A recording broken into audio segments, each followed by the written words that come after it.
All right, section 2, we are going to introduce some more vocab, okay? Just as a reminder, our undefined terms are points, lines, and planes. All right, points are just a location named by a single letter. Lines extend forever in two directions. We name them with any 2 points that are on that line. And planes are flat surfaces that extend forever. And we use either fancy uppercase letters or 3 non-collinear points. So those are very important because literally the rest of the entire subject of geometry is created by some combination of these 3 terms here. Okay. So a line segment is the first one we're going to talk about. And it is just a portion of a line. Okay. Whoops.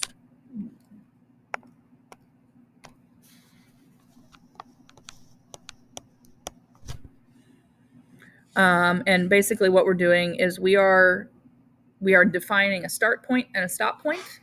Okay. But ironically enough, we're going to call those endpoints. Okay. And the endpoints of a line segment are how we name it. Okay. So this line segment here, we can name it line segment AB, or we can name it line segment BA. It does not matter what order those endpoints go in, okay? But when we're referring to like the figure itself, like this line segment right here, we use those 2 endpoints with a bar over the top, okay? When we get into actually measuring and determining the length of line segments, we just drop the bar from the top and we don't include it. Okay, but again, that's when we're talking about like a numerical value. If I could spell, that'd be great. So when we are associating a number with a line segment, we don't include the bar. Okay, so here we're just going to sketch. All right, line segment XY means that X and Y are my endpoints. Okay, remember it does not matter which endpoint is which. Okay. Example 2, we've got our line segment RS and line segment ST, but they are non-collinear. Okay, so we're just going to put 3 points here, point R, S, and T. We don't want them to be on the same line. And RS tells me I'm going to connect R to S, and ST tells me I'm going to connect S to T.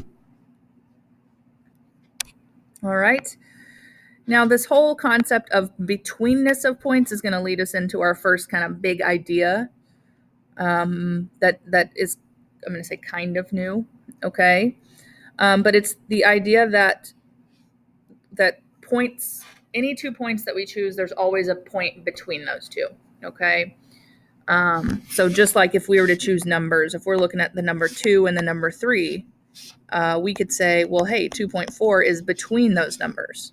Okay, and even between now 2.4 and 3, we could say 2.7 is between those 2 numbers, okay? So it's the idea that there are infinitely many points on a line, so any 2 points that we pick, there's going to be another point between them, okay? So this first example that's given, N is between points A and B, all right? Point B is between points N and R. All right, but in this figure that we're given, point R is between B and some other point over here. Okay, we don't know. It's not there. There is a point over here. It's just not labeled in our picture. And then P, there's not even a line going through P at the moment. But say we were to draw a line in, and at another point, P would be between N and whatever point is on the other side, okay? But what that helps us with is segment addition, okay?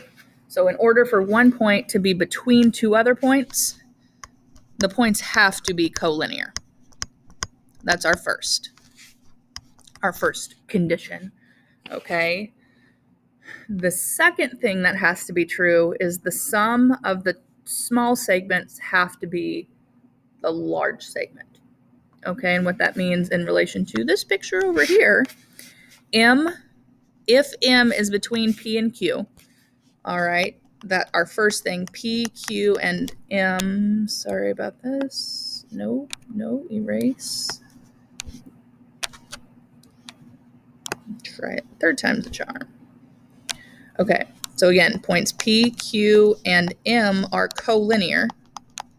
That's the first fact, since we know that M is between P and Q. Okay, but the sum of our two smaller segments, so we've got PM here first, plus MQ is the length of our entire line segment P to Q. Okay, and that is just our official way of saying that, hey, we've got these two parts here. Y is between X and Z. That means we can add XY. Come on.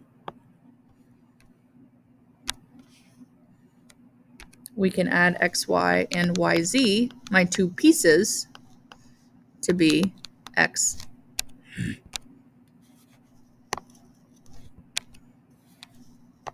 XZ, the length of that whole line segment. Okay, so let's just take these two values and substitute them in. 4 and 5/8 and 2 1/2. When we add those together, we get 7 and 1/8, and that is our length. This computer is killing me. That is the length of line segment XZ. Okay, so notice when I'm talking about the length, I do not know what is happening. Goodness gracious.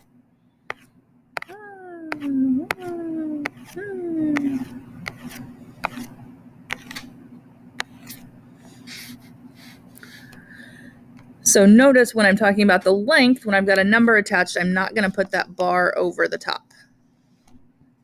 Okay? So not only does it allow us, just like in example 1 here, we can say AB plus BC equals AC.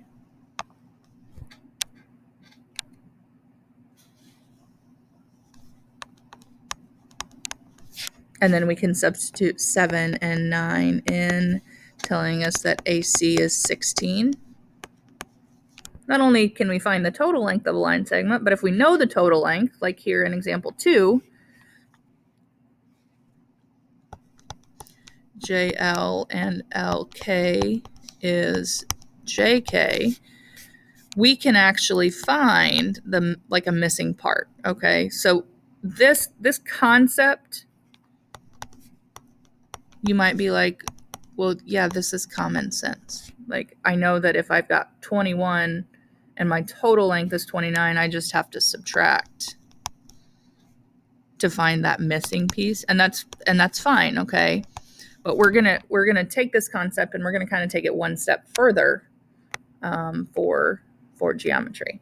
Okay, so 3, now we have to draw our own picture. It says B is between A and C. And it can be anywhere. It doesn't have to be anywhere specific. Okay, which means if they are collinear and the sum of the parts is the total length here. AB is 16, BC is 12. So I can substitute those values in. And we want to know the total length. So we just add them together. Here, AC is 28. Okay.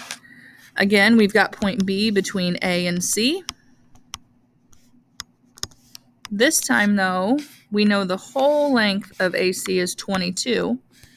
AB is 13 to find that missing piece.